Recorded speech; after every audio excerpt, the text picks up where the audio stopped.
Welcome to Guide Guru. We hope this video helps. You start by checking prerequisites and taking the first actionable steps. Make sure your browser or Chatgpt app is updated and grant microphone permission when prompted. Sign into your account, then pick the model or workspace that includes voice typing. Once done, open a chat to begin.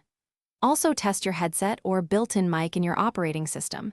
Adjust input volume so your voice is clear, not peaking. Doing this now prevents interruptions later and speeds the setup.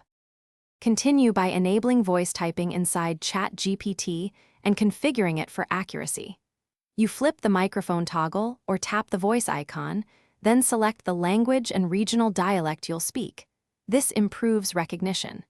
Make adjustments to mic sensitivity and noise suppression so short pauses or background noise don't trigger errors.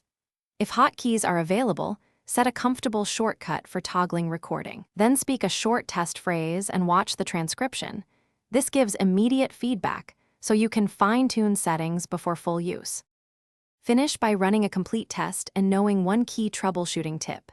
You should carry out a full voice conversation, checking how punctuation and commands are handled and how quickly the model responds.